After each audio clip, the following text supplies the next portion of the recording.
Hello, this is or as we currently call it EA Arts and Crafts. And we basically, as I said before, and I'll say it again and again and again, um, we do tarot readings and life coaching, and we kind of give you that whole kind of hold your hands while you're walking the path of understanding yourself and understanding magic as we understand ourselves more and understand magic more.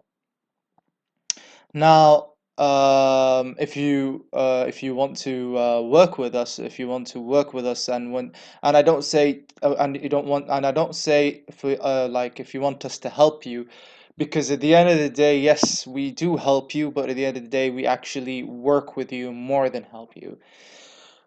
We help ourselves by working with you actually, and we work together to because at the end of the day, when you work with us, you'll get to know things that we don't know, and it becomes a sharing process of knowledge and information.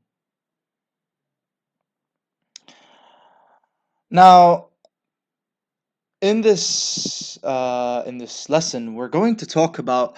I have been talking recently through articles. I have been writing a lot of articles recently, and if you're on Facebook or on YouTube, you might have not seen all my articles because I've been writing them down in our blog.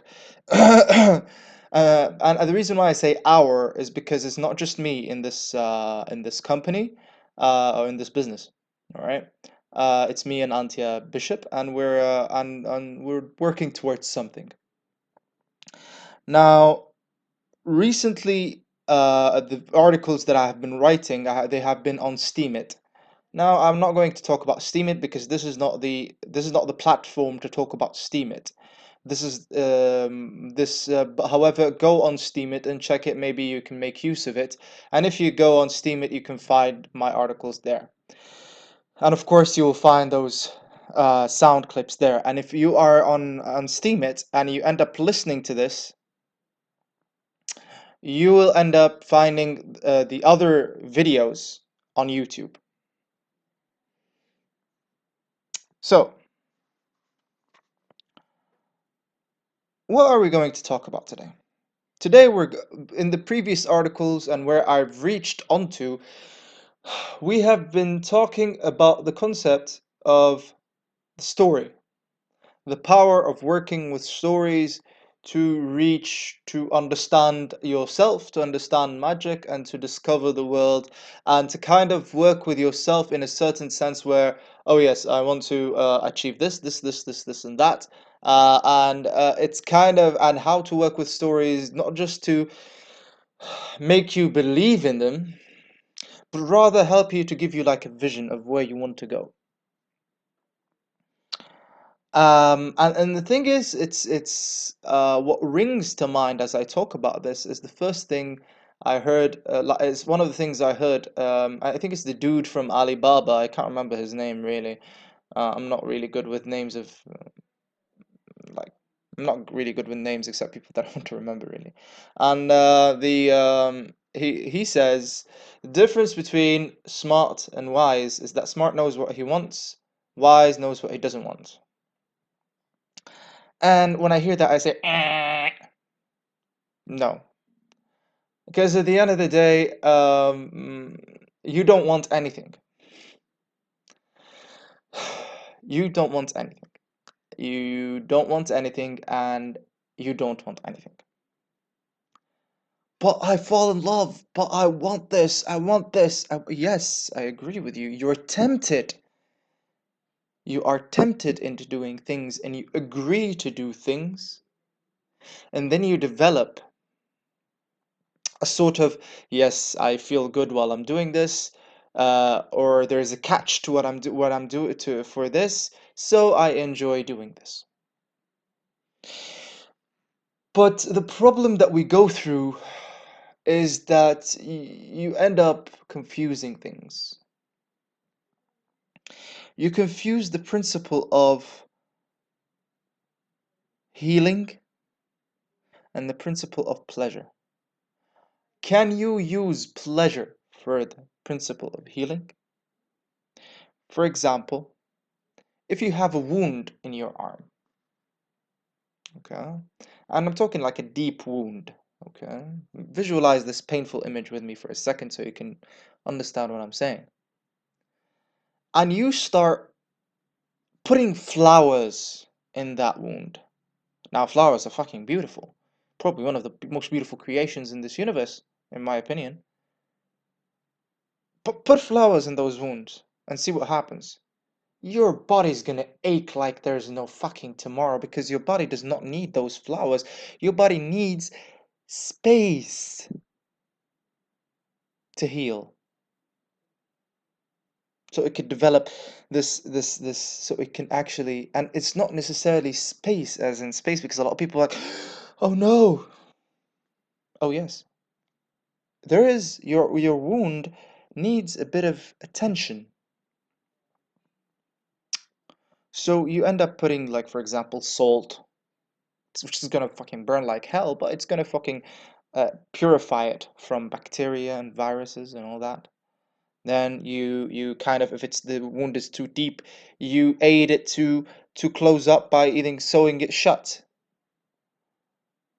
because the air keeps it open or it leaves a mark.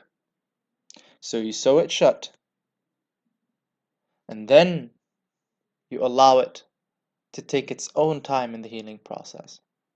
But you don't go putting flowers in the fucking wound. That's gonna fucking infect it with more viruses. Now, a lot of people, because this metaphor is very scary for people who are in love, especially that I am in love deeply. And this thought is scary because it tells you, oh my God, so basically I cannot be with my lover until I've healed myself. Not really. That means you'll never be with a lover because you're always gonna feel pain from something. And that's why you cultivate in having personal space and personal time so you can heal yourself in that time.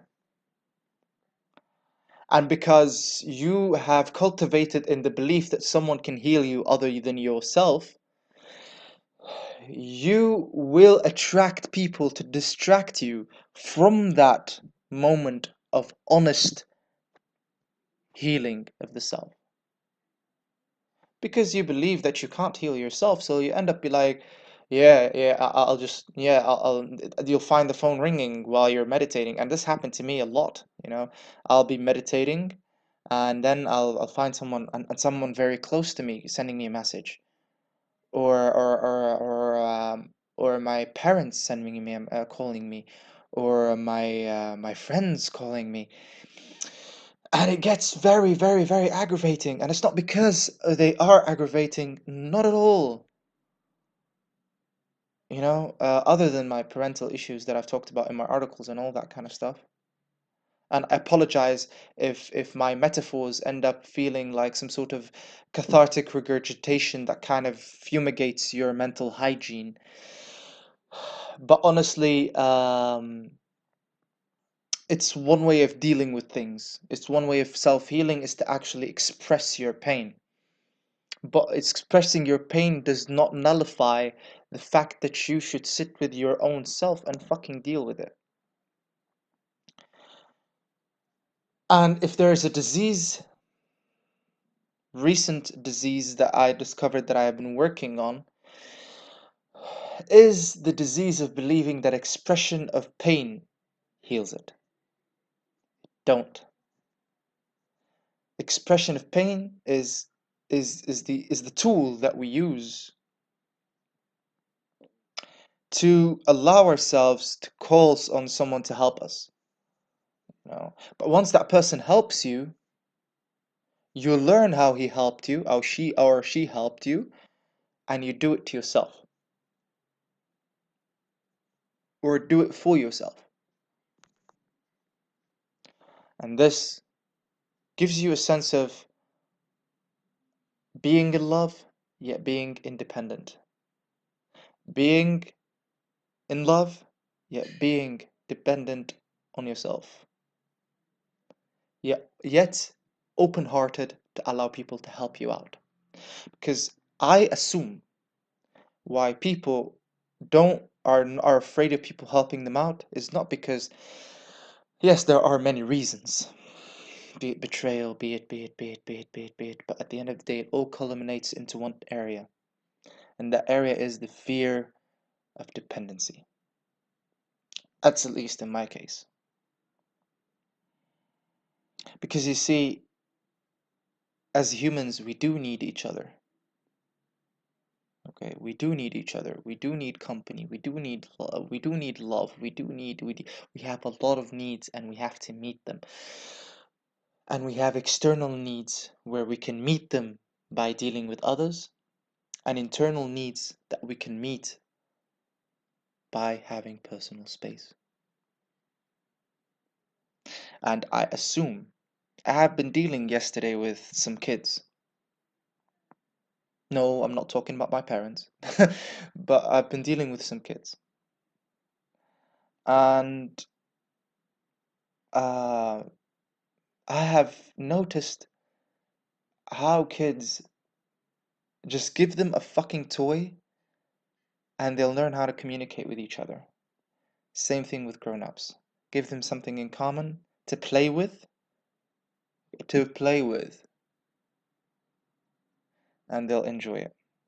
They'll enjoy it and they'll build communication and they'll find a reason why to communicate with each other.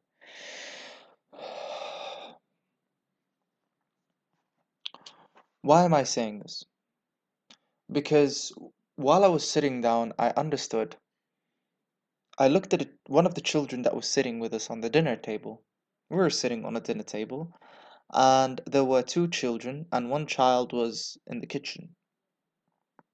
The child that was in the kitchen was looking at the children on the table, and she was doing, um, shall I say, like luring. She was trying to lure my attention towards her because my attention was towards those two children.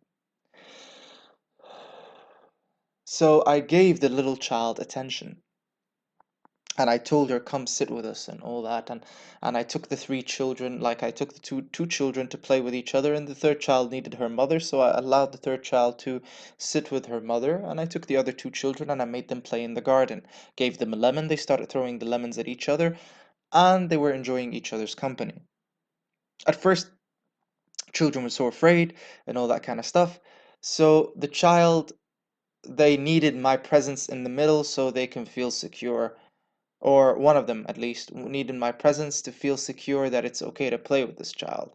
Then they played, I left them alone, and they were having the time of their life. Even when I came to say goodbye to the other little child, she didn't even look at me. She was like, yeah, yeah, yeah, yeah, I had my fun, bye bye. And she wasn't like, I had my fun, bye bye, in that sense, of course. It's more of like, yeah, I had my fun. That's like, you're not my friend. The other child is my friend, but thank you for introducing us to each other. And this is the key. Two major teachers in our life that we learn from more than anything else: nature and kids. Because kids have not been destroyed by the illusions of society, they just act completely in accordance with their nature. And nature is nature. It's beautiful, it's aggressive, it's everything.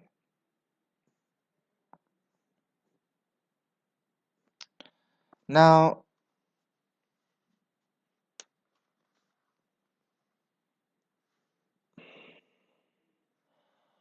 I wanted to talk about, now that you could say all of the past, or what I've been talking about in this log or lesson, whatever you want to call it, is talking about the experiences that my current conversation is attached to, or attaches itself to as a form of metaphor to allow the relay of emotions.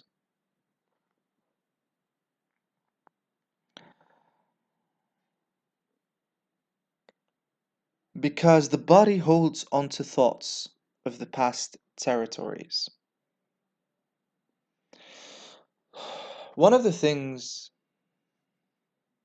that we go through, and I always fight within me, because I couldn't understand it up until recently, is possessiveness.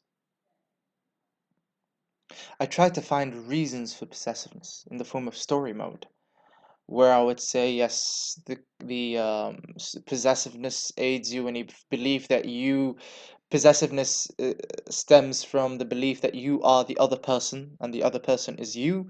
So how you deal with your body and all that kind of stuff, if you own it, you will protect it. But there is another way of looking at it, is that the body holds on to memory, because with the metaphor of the memory, you kind of realize what you want and what you don't want at that moment, based on the task that you've arranged, or the unconscious task that you've arranged to manifest during that day based on the dream that you've had. So how can you, and there is the first part, one of the first parts of the great work of magic, or the whole concept of having to work on your, let's call it great work of magic, or self-transformation, or whatever, there are infinite names for it. It's about, the first aspect is establishing a conscious self. A lot of people will say, yes, find a holy guardian angel and attach yourself to that holy guardian angel and become that holy guardian angel. Or back in the day, they would find a deity and they would unite with that deity and completely can become one with that deity, so that they have, and they're fully manifested. Yes, sorry, I've been learning German. Yeah, hello there. Yeah, I know you're listening. Now, the whole, you you align yourself with the deity and you become that deity. And in this way, you're like, yes, this is my conscious self. And then you end up with being in this battle of, yes, this is me, no, this is not me, yes, this is me, no, this is not me. And you go into identity crisis, and it becomes a fucking disaster. Been there, done that. It's a fucking nightmare. And then you fall in love in a beautiful relationship, which I am in right now, and you end up trying to become the other person, because you see her in her glorious beauty and you just want to become her. And what you're doing there is that you are repeating the cycle that you've done when you came out of your mother's womb. And there is like a package offer that comes with that, and that is the package offer of whatever mommy issues you have, or unresolved burdens that you have with your mother, you are going to throw at that lover. And of course, a lot of people who studied Freud would say, yes, we know that, asshole. Why are you telling this us again? Because I'm reminding you and reminding myself, because I know this, but I end up doing the same mistake over and over and over again. But now, here's the thing. One of my main principles that I deal with life, and got me so far and got me a lot of success in my results, is that there is no such thing as a bad desire. There's no such thing as a harmful desire. It's only the abuse of the pleasures of that desire that is harmful or unbeneficial, because it depletes your sense of conscious self.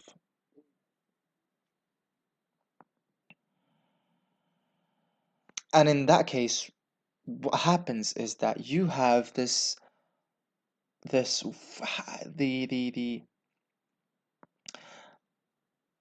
and in this case you ask yourself the question, well, how do I maintain a sense of conscious self without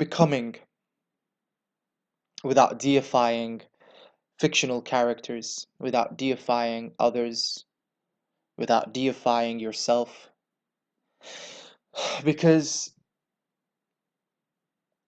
Dogma and I am God is the same, it's opposite sides of the same fucking coin. People who believe in dogma utterly are people who believe in a fictional character or a character that you've never tangibly met. So you end up saying, "Oh yes, this is this character is so beautiful. I want to make it my role model, and I want to succeed by becoming that character." And that doesn't work that way. You don't want to become that character, actually. What you want to become, what you want to feel, what you want to sense is what the character is going through. But you assume by your devotion to that character, you might feel what they feel, and you will by transference. But you're depriving yourself of tangible experience to feel that. And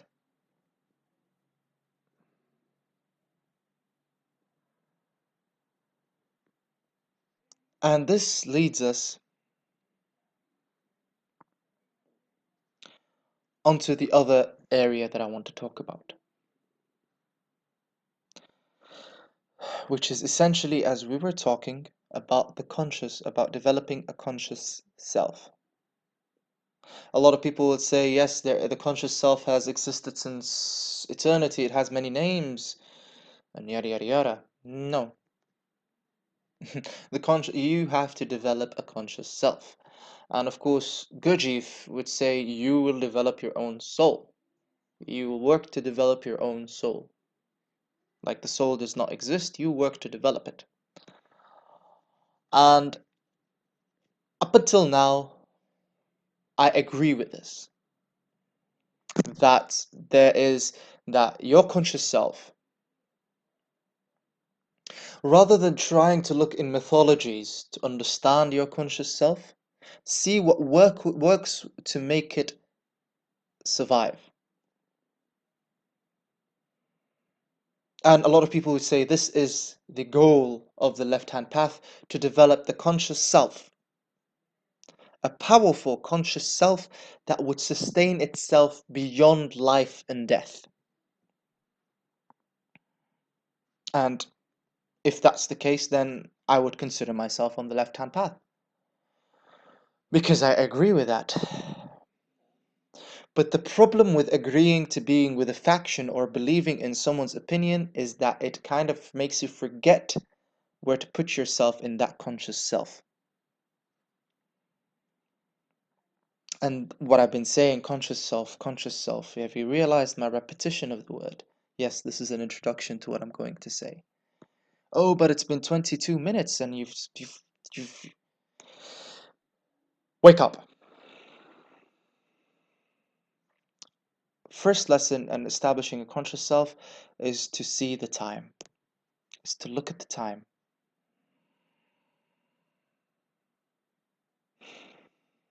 To take a breath, a conscious breath, to be conscious of your breathing, to be conscious of where you're sitting, to look at the location that you're sitting in. These are acts of being conscious of your surrounding. These are acts that depends on your physical sensations. You start by sensing time, thus grounding your space into the place that you are physically in. First act of establishing the conscious self. The second act of establishing the conscious self is not confusing it with your unconscious self. What I mean by that, in your the unconscious self, or the self that you are unconscious to, there is kingdoms. There are kingdoms of heavens and hells. There are mythologies. There are demons, angels, spirits. Fucking beautiful unconscious realms, or realms you are unconscious to. Now, why why do you focus, or why do I choose to focus on the conscious self rather than the selves that I am unconscious to? Because picture this.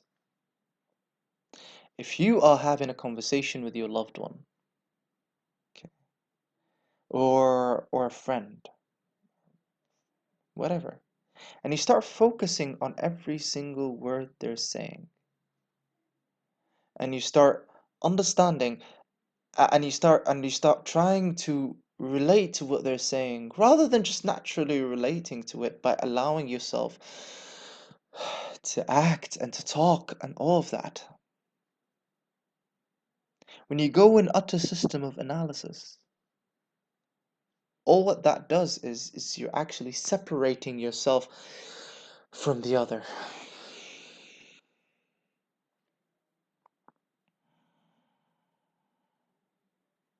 And that is what you do to establish a conscious self. To establish a conscious self, separate from what you're unconscious to, you get in a state of surrender.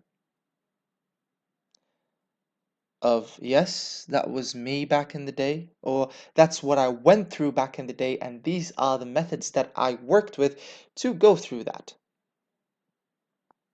And then when you get back to your conscious self, you look at things from your past and you're like, oh damn, I've been through a lot and I'm here now, and that's fucking amazing. And the trick of maintaining that conscious self on a thoughtful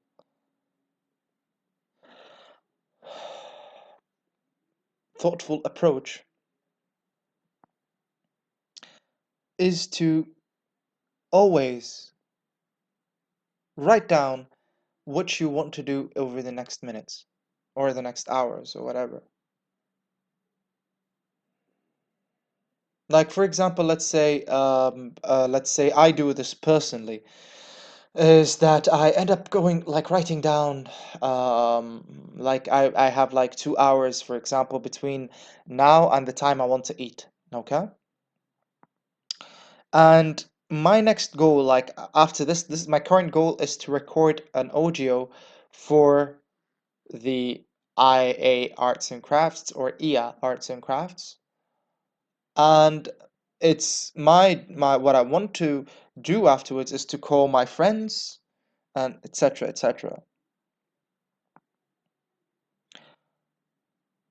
And while I'm doing those, I get ideas. Oh, why don't you do this? Why don't you do that? Why don't you do this? Why don't you do that? Or how about you do this? Or how about you do that? And when it comes to how about you do this or how about you do that, you'll develop like, and then you have to organize. I want to do this, I want to do that, I want to do this, I want to do that, I want to do this, I want to do that. And you kind of have, okay, like, and you don't end up confusing temptation with desire. Temptation makes its desire palpable. And the sweetness of that desire, or the pleasure of that desire, is that you have to go to get it. And you have to make yourself able to taste it. There's a lot of work to get a pleasure from a desire. Because pleasure does not offer itself freely through just you saying, I want you. And this leads us to the concept of conditionality and unconditionality. As I explained in previous videos or audios, is that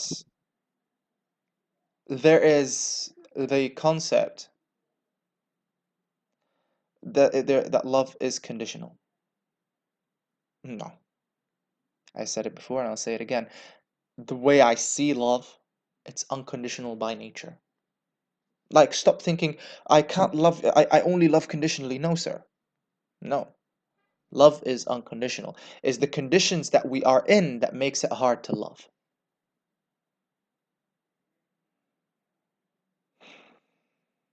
and thus you confuse both.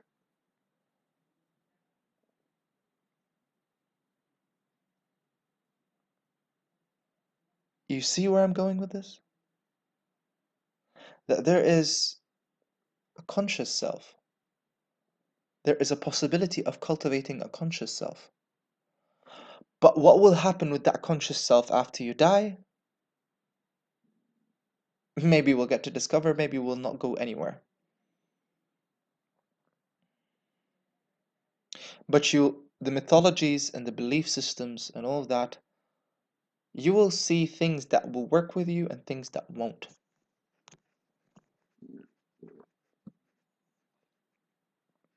And discern not based on other mythologies, but discern based on practicality of the mythology and the story itself. That's it for today's log.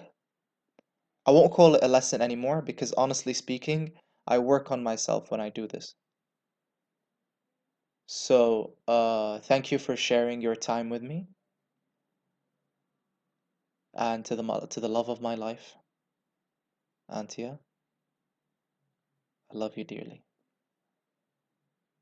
Now, find us on YouTube or on Facebook, or find us on Steemit, and enjoy your life with all the passion that you can, even if it's your last minute on this earth. May no order hinder you, and may chaos be your authority. Cheers.